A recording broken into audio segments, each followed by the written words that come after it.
자, 심화 강의에 대한 이 보강을 시작을 해볼게요. 제가 지금 미국에다가 그 마이크를 놓고 와가지고 마이크 상태가 조금 안 좋아요. 이게 마이크가 지금 PC 자체에 있는 마이크를 사용하고 있어요. 그래서 조금 질이 안 좋은데 그것도 양해를 좀 부탁드려요. 그리고 질문을 이제 받았던 거, 그러니까 유튜브에 여러분들이 업로드 해주셨던 거 있죠? 질문 그 리플로 달아주셨던 거, 그거 모아보니까 지문이 하나, 둘, 이렇게 셋, 네 개밖에 안 되더라고요. 그래서 이 네 개만 설명을 하고 강의를 마치는 걸로 할게요. 자, 이제 먼저 그리고 한 가지 더 있구나. 이 질문도 계속 한 분만 계속 해주셨는데 질문 대부분 안 해주셨죠? 네, 저는 그러면 고맙죠. 그렇지만 어쨌든 질문 해주시는 거 그것들 모아가지고 강의를 해볼게요. 자, 첫 번째. 이게 여러분들에게 제가 유튜브로 업로드해드린 그 교재 기준으로 한 거예요. 보시면 자 28쪽 10-1번 지문에 대해 질문을 했는데 자 여기서 질문이 뭐였냐면 신뢰를 원인으로 하는 처리 행위라는 게 도대체 뭔 소리냐 이것이 질문이었어요. 다시 신뢰를 원인으로 하는 처리 행위라는 것이 무슨 말이냐 이것이 질문이었는데 자 천천히 읽어볼게요. 신뢰를 원인으로 하는 처리 행위는 행정청의 선행 행위에 따른 적극적 행위로 한정되지 않는다 이렇게 말하고 있는데 자 이 부분이 무슨 말인지 모른다 치더라도 보세요. 행정청의 선행 행위에 따른 적극적 행위로 한정되지 않는다 이렇게 말했으니까 자 근데 법학에서는 적극적 행위의 반대말이 소극적 행위죠. 그러니까 여기서 이게 무슨 말인지 모른다 치더라도 자 보세요. 신뢰를 원인으로 하는 처리 행위는 행정청의 선행 행위에 따른 소극적 행위도 포함한다 라는 게 정선지라는 걸 알 수가 있죠. 그죠? 자, 근데 아무튼 그런 얘기를 하고 있는 지문인데 자, 이게 무슨 얘기냐면 자, 신뢰보호의 원칙에 의한 보호를 받기 위해서는 신뢰보호의 원칙에 의한 보호를 받기 위해서는 공적 견해 표명이 있어야 되고 그 다음에 그 공적 견해 표명에 대한 신뢰를 해야 되는데 그리고 그 신뢰가 정당한 것이어야 되죠. 혹은 이제 그 신뢰를 한 대에 대해서 그 규칙 사유가 없어야 된다. 그리고 또 그 신뢰와 신뢰에 따른 국민의 후행 행위 사이에 상당 인과관계가 있어야 되죠. 그죠? 그런데 그 후행 행위를 했는데도 불구하고 행정청이 신뢰에 반하는 행동을 함으로써 국민에게 피해가 발생해야 되잖아요. 그런데 거기서 말하는 자 신뢰를 원인으로 하는 처리 행위라는 건 무슨 말이냐면 행정청이 국민한테 어떤 신뢰를 주는 공적 견해 표명을 한 거예요. 그 상황에서 국민이 그걸 믿고 그래서 뭔가 그거에 대한 리액션으로 국민이 반응을 하겠죠. 반응을 하겠죠. 그걸 갖다가 신뢰를 원인으로 하는 처리 행위다 이렇게 표현을 한 거예요. 그 반응은 그 행정청의 선행 행위에 따른 이건 이제 사족적인 표현인 거고 적극적 행위에 한정되지 않는다. 그러니까 소극적 행위도 포함된다. 그러니까 행정청이 혹은 이제 국가가 국민에게 어떤 신뢰를 주었고 그래서 국민이 어떤 행위를 했는데 그 어떠한 한 그 행위요 무언가를 한 그 행위 그것이 적극적인 행위로 한정되지 않는다. 그러니까 소극적 행위를 한 경우도 신뢰보호의 원칙에 의한 보호를 받을 수 있다라는 얘기를 하고 있는 거죠. 그래서 해설 보시면 그러니까 국민이 행정청의 공적 견해 표명을 믿고서 무언가를 한 경우뿐만 아니라 믿었기 때문에 무언가를 하지 않은 경우에도 그 경우에도 국민은 신뢰보호 원칙에 의한 보호를 받을 수 있다라는 얘기를 하는 건데 자 하려던 행위를 하지 않게 된 것 이걸 갖다 이제 소극적 행위를 한 거 그것도 보호받을 수 있다 이렇게 말하고 있는데 여기 보면 예컨대 주유소 영업 허가로 인한 사기업 면접 불참도 포함된다 이렇게 얘기하고 있는데 이게 무슨 얘기냐면 자, 어떤 갑이라는 사람이 있었어요. 근데 이 사람이 주유소 영업을 하고 싶은 거예요. 주유소 영업을 하고 싶은데 주유소 영업 허가가 날지 안 날지를 알 수 없는 상황에 이렇게 플랜을 짠 거죠. 주유소 영업 허가를 신청해 보고 허가가 안 나면 나 그냥 취업해야지 사기업에 이렇게 플랜을 짜고 있었어요. 그런데 주유소 영업 허가가 나버린 거예요. 그러면 자 이제 이 사람이 그 플랜 B로 이제 사기업 내 취업을 하기로 했었잖아요. 근데 그때 필기 시험은 합격을 했는데 면접 시험이 날짜가 왔는데 어차피 나는 주유소 영업 허가가 나왔기 때문에 그냥 주유소 영업을 할 것이어가지고 그냥 그 면접에 안 갔다고 쳐봐요. 그런 상황일 때, 자 그러면 그 갑이라는 사람은 사기업 면접을 왜 안 간 거예요? 행정청이 주유소 영업 허가를 발급해 주었기 때문에 안 간 거죠. 맞죠? 맞죠? 그런데 그 상황에서 행정청이 주유소 영업 허가를 직권 취소 혹은 철회를 했다고 쳐봐요. 그러면 행정청의 행위 때문에 나는 그러니까 주유소 영업 허가가 날라갔죠. 날라간 상황인데 주유소 영업 허가도 날라가고 또 뭐도 못하게 됐어요. 사기업 취업도 못하게 된 상황이죠. 맞죠? 그런 손해를 보게 되잖아요. 이때에도 보호받는가? 그러니까 이때 국민은 뭔가를 적극적으로 한 것이 아니라 적극적으로 뭔가를 안 한 상황인데 그 경우도 보호받는가? 그 경우도 당연히 보호받는다 라는 얘기를 이렇게 하고 있는 거예요. 그래서 신뢰를 원인으로 하는 처리 행위, 그러니까 이 행정청의 선행 행위는 말 그대로 그 신뢰의 객체가 되는 것이어가지고 이건 행정청이 하는 것이고요. 이 선행 행위라는 것은, 이 처리 행위는 누가 하는 거예요? 그 상대방인 국민이 하는 행위인 거죠. 맞죠? 그 얘기를 하고 있는 거예요. 그러니까 이 지문을 보고서 이게 뭔 소린가 하실 수 있는데, 이 지문을 이해하기 위해서는 신뢰보호 원칙에 의한 보호를 받기 위한 요건으로서 뭐가 필요하다는 걸 아셔야 이걸 처리할 수 있냐면, 그 신뢰를 토대로 한 국민의 무언가의 행위가 있어야, 그래야 신뢰보호의 원칙에 의한 보호를 받는다는 걸 아셔야만 그거에 대한 얘기를 하고 있다는 걸 여기 딱 지문을 보고 아실 수 있겠죠. 그 얘기하고 있는 거예요. 그다음에 29쪽에 22번 지문하고 연달아 가지고 있는 29쪽에 22-1번 지문이요. 요거에 대해서 질문을 주셨는데 뭐가 궁금한지에 대해서는 설명을 안 해주셨어요. 그래서 그냥 제가 뇌피셜로 찍어가지고 그냥 설명을 해볼게요. 자, 29쪽에 뇌피셜은 뭔지 아시죠? 그 네, 뇌내 망상이라고도 하죠. 네. 자, 29쪽에 22번 지문이요. 법령 개정에 대한, 이것도 역시 유튜브 그 강의 자료를 기준으로 한 거예요. 밴드에 업로드됐던 거. 법령 개정에 대한 신뢰와 관련하여, 자, 이건 그냥 단타형으로 처리하면 되는 건데, 자, 보호될 수 있는 신뢰가 있고, 그러니까 법령 개정에 대한 신뢰, 이거 좀 설명해 볼까요? 그러니까 법령 개정에 대한 신뢰라는 건 무슨 말이냐면, 어떤 법이 제정돼 있어요.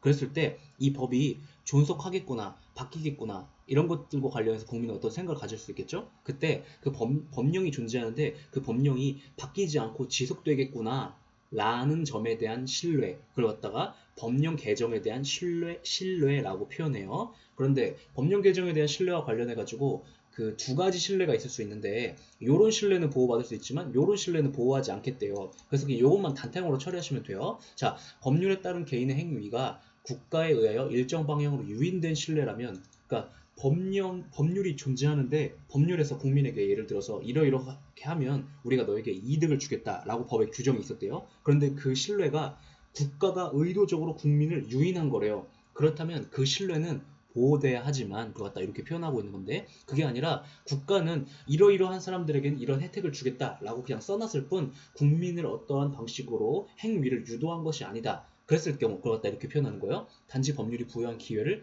활용한 것에 불과한 경우, 혹은 그냥 기회를 활용한 것인 경우, 그때는 신뢰보호의 이익이 인정되지 않는다 이렇게 말하고 있는데, 그런 신뢰는 보호하지 않는다라고 말하고 있는 것이죠. 그죠? 그 다음에 자, 요거에 대해 설명을 한 번 더 할게요. 제가 반복해서 말씀드리는데 이건 기출지문이 아니에요. 기출지문이 아니고 그냥 조금 이해에 도움이 되시라고 써놓은 건데, 이거는 기출지문이 아니니까 출제가 안 되죠. 그래서 그냥 내가 이걸 보고서 그냥 이것만으로도, 이걸 안 봤는데도, 그냥 이것만 봤는데도 지문이 이해가 된다? 그럼 그냥 넘어가시면 돼요.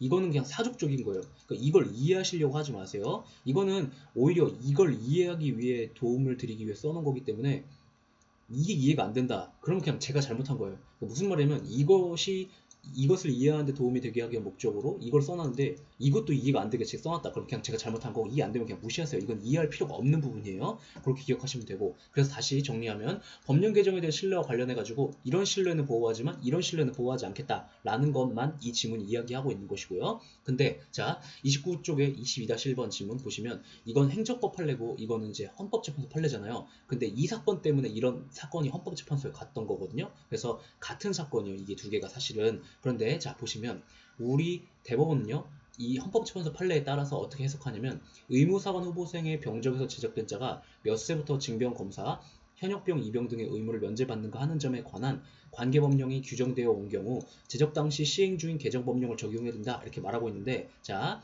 몇 세부터 징병검사, 현역병, 입영 등의 의무를 면제받는가에 대한 신뢰는요, 그 신뢰는 우리 대법원이 어떻게 봤냐면, 그것은 국가에 의하여 일정 방향으로 유인된 신뢰가 아니라 단지 법률이 부여한 기회를 활용한 것에 불과해 라고 봐가지고, 그 신뢰는 보호받지 못하고, 그러므로 어떠한 법률에서 이러한 나이까지 의무사관 후보생의 병적에 존재하던 사람이 있을 경우에는 일정 연령을 지나면, 실제 사건에서는 31세였죠. 31세를 지나면 현역병이 되는 의무를 면제받아 라고 규정이 되어 있었다 하더라도 그 신뢰는 31세까지 의무사관 후보생의 병적에 있었던 놈은 절대로 현역병으로 입영시키지 않겠다라는 신뢰를 준 것이 아니라 그냥 그런 신뢰는 보호받지 못하는 신뢰야. 그러니까 예를 들어서 갑이라는 사람이 의대 입학할 당시에는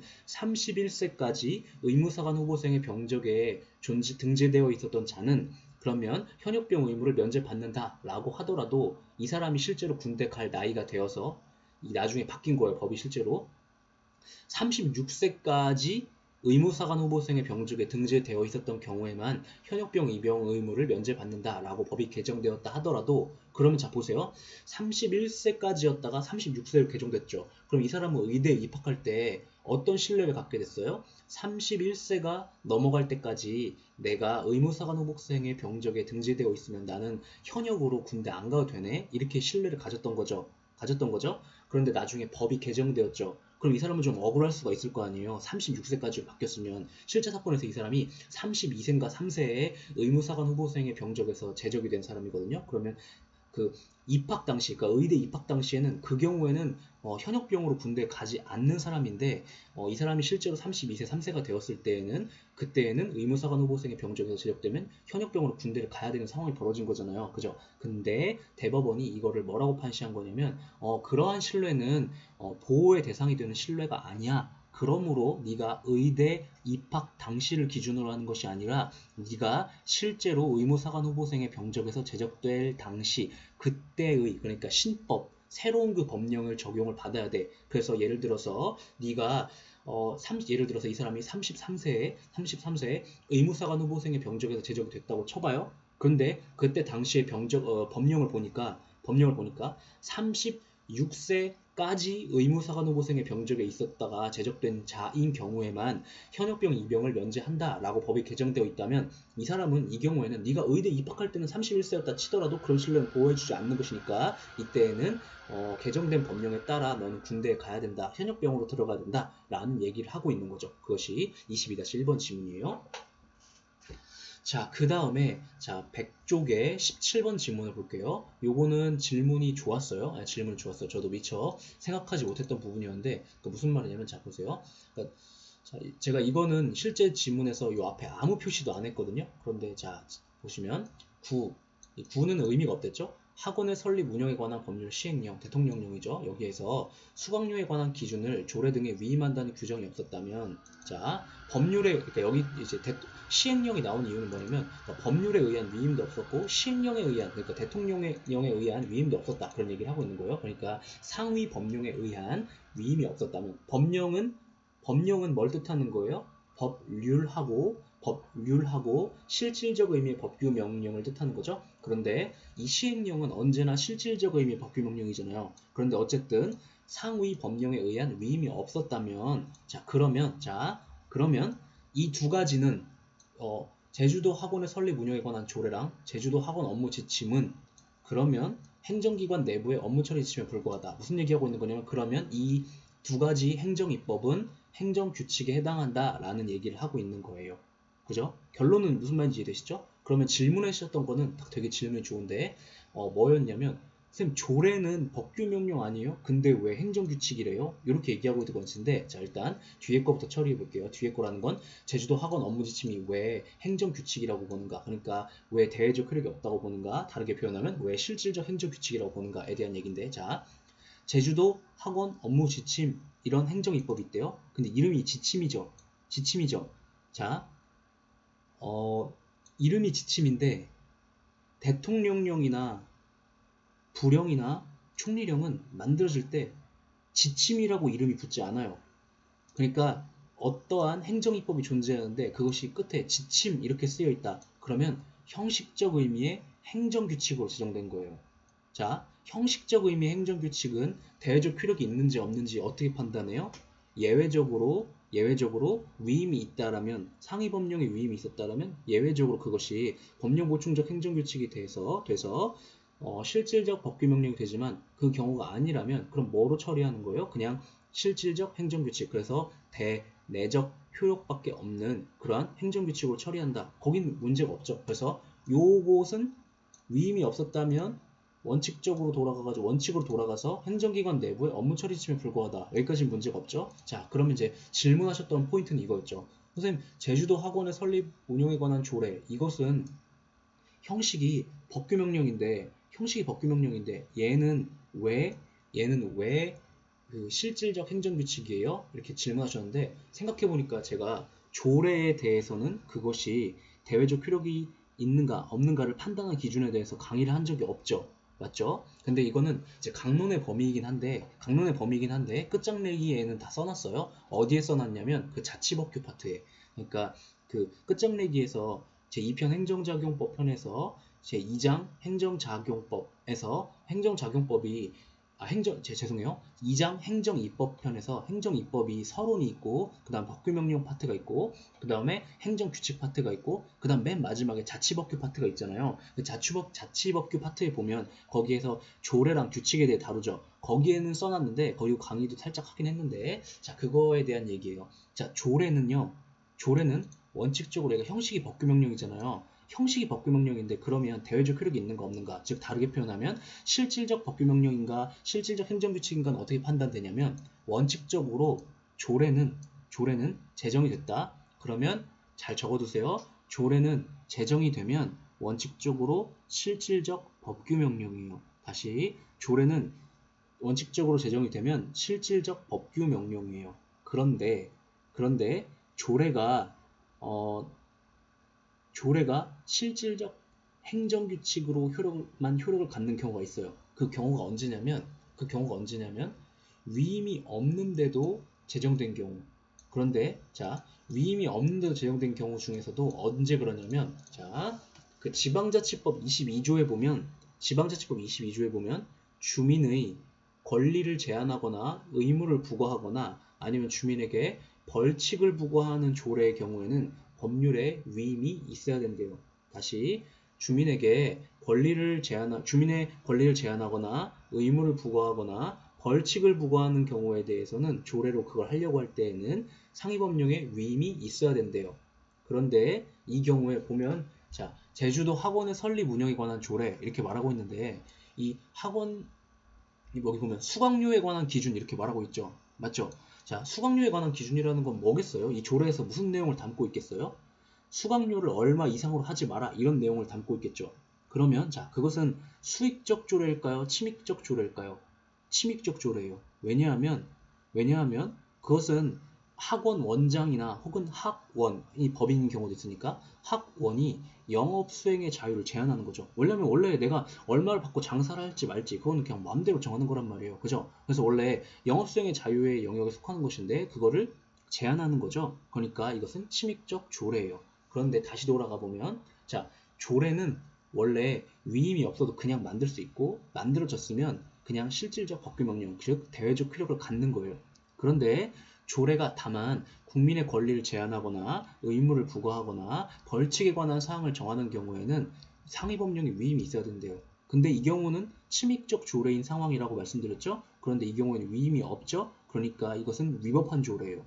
위법한 조례인데, 자, 위임이 있어야만 만들 수 있는지 없는지 이거 어디서 배우냐면 그 법규명령 파트에서 위임이 없는데도 만들어진 법규명령, 그걸 뭐라고 부르죠? 위임의 한계를 벗어난 법규명령이라고 부르죠. 그죠? 자, 위임의 한계를 벗어난 법규명령은 그 법규명령의 내용이 상위법령과 모순되는 것이 아니면 우리 대법원은 어떤 효력을 인정해요? 그것의 대외적 효력은 인정할 수 없지만 그 내용 자체에 문제가 있는 것은 아니기 때문에 행정규칙으로서의 효력은 인정하죠. 맞죠? 그래서 그 얘기하는 거예요. 그래서 다시 돌아가 보면 정리하면 이래요. 질문은 이거였어요.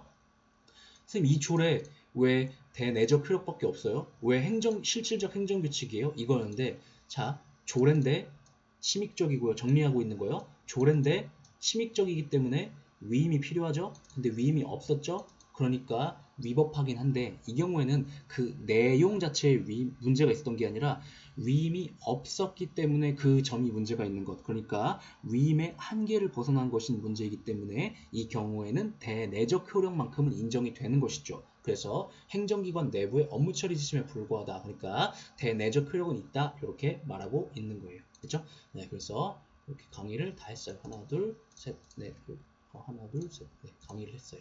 그래서 이렇게 혼자 보시면 될 것 같고 제가 요 강의를 하기 전에 이 부분을 추가로 삽입해 넣었거든요. 이 부분을 추가로 삽입해 넣었으니까 이 부분 보시면 이해가 될 거예요. 그러나 이 부분은 이해가 안 되면 그냥 버리셔도 돼요. 버리셔도 돼요. 그다음 한 가지 더 너무 질문하신 게 적어가지고 잡소리를 하나 하자면 이 지문은요 기출 표시가 없죠. 없는데 얘는 법학전문대학원 모의고사에 등장했던 판례예요. 그러니까 얘도 출제 가능성이 아예 없는 건 아니니까 기억을 해주세요. 그래서 아무튼 자 몇 살까지 내가 몇 살까지 의무사관 후보생의 병적에 버티고 있다가 제적됐을 때 군대에 안 갈 수 있는가에 대한 신뢰는 그 신뢰는 국가가 유인한 신뢰가 아니다 이렇게 보고 있는 것이죠. 그래서 그 의대에 들어갔을 당시의 법령이 아니라 네가 제적이 될 당시의 시행 중이던 그 신법령 그것을 적용해야 한다. 그러니까 그때 당시의 법령이 36세였기 때문에 너는 현역으로 군대에 가야 된다. 이렇게 판시한 판례예요. 그렇죠? 네, 여기까지 할게요. 수고하셨습니다.